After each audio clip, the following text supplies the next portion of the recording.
It's not hard to imagine that emotions might have been running high on that day over 2,000 years ago as the Jewish people gathered in Jerusalem for the great festival of Passover. It was a festival of freedom, after all.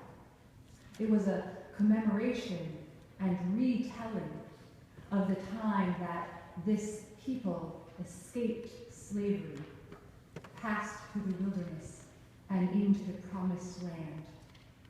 And yet here they were again, groaning under the weight of oppression, under the thumb of the Roman people this time. It's not hard to imagine that emotions might have been running high on that day.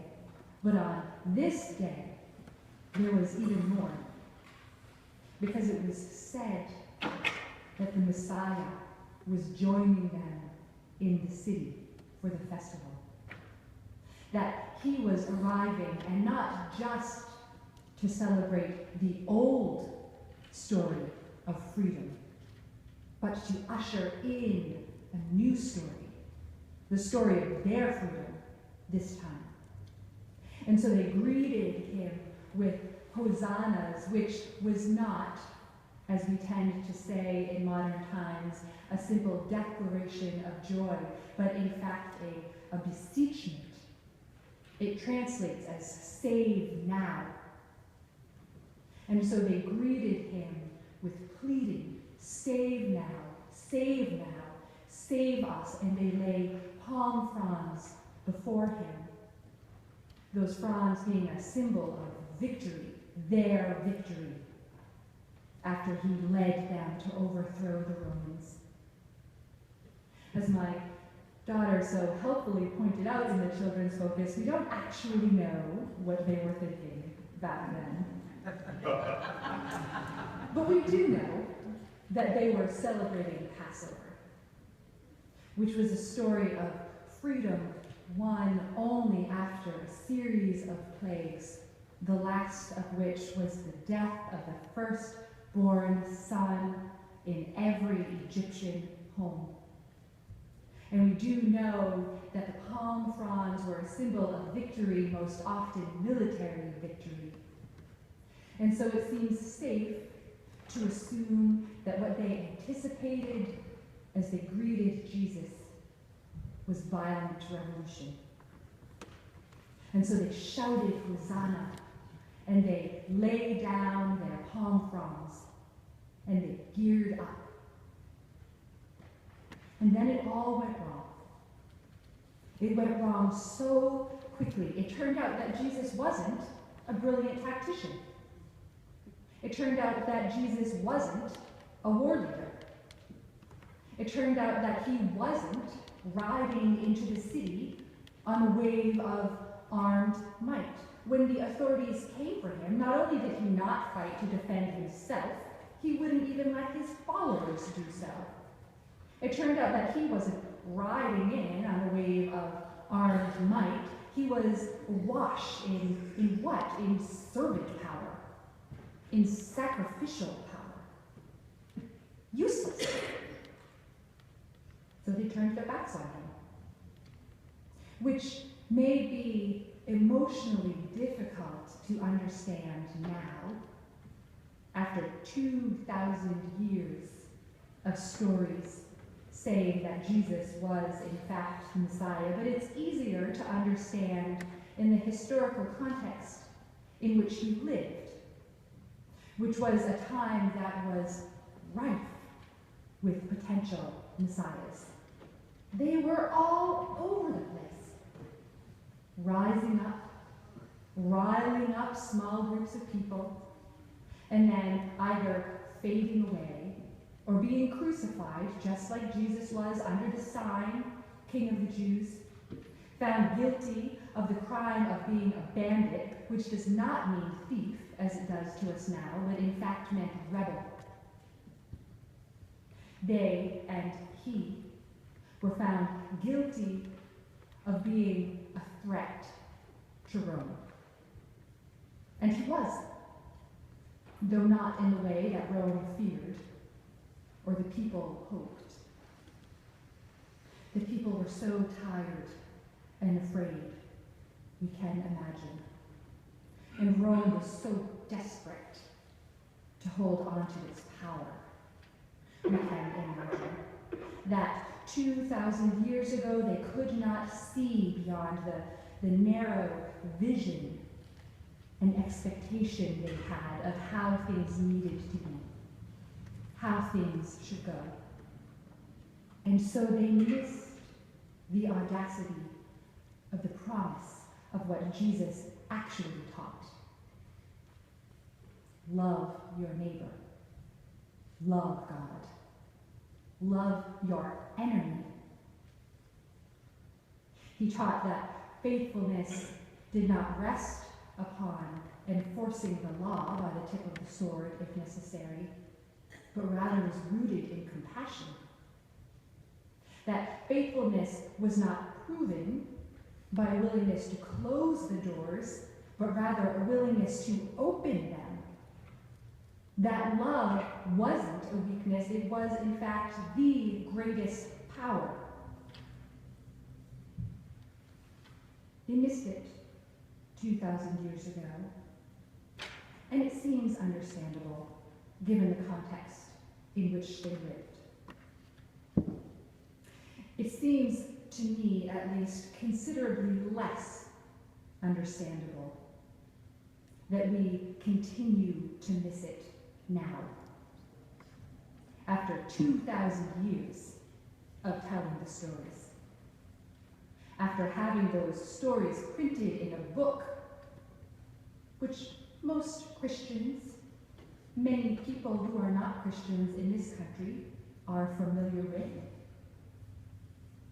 It is difficult at times not to be enraged that there are some Christians who, even now, Christians who claim to live lives in accordance with the teachings of Jesus, believe in the primacy of power over, have taken the Prince of Peace, the man who turned away the sword, and have turned him into a sword himself, have chosen to wield him, this man of love, as a weapon against their enemies, instead of choosing to know and love them. I'm thinking in this moment, of course, of Indiana and the law that it just passed, making it legal to discriminate against people if who they are violates our religious beliefs. But not just Indiana, also all of the other states that are considering similar laws, including, I have recently been told, Maine, which I did not know, because we had already defeated such a law. But I'm not only thinking of those laws, I'm thinking as well as of the military leaders who in private circles continue to talk about the Christian crusades that this country must undertake. So many ways that we can wield Jesus as a weapon against our enemies, whoever they are. And I wish I could just point fingers at them and be done with it. But don't we also have to call ourselves into account on this day? Isn't it true that we also lose ourselves in fear and anger at times, and lose our faith in the holy and transformative power of love? Choose to close the doors against our enemies, whoever they are, instead of swinging them wide open. Who choose judgment instead of love and connection. The truth is, it's a part of being human, this fall back into self-protection because of our fear, primarily. After all, hatred is, more than anything else, one of the greatest manifestations of fear. It's part of the human condition to fall back into self-protection and to judge and to hate and to slam shut the door. But on this Palm Sunday, as we look toward Holy Week, which tells the story not just of Jesus' arrival, but also of his betrayal and death,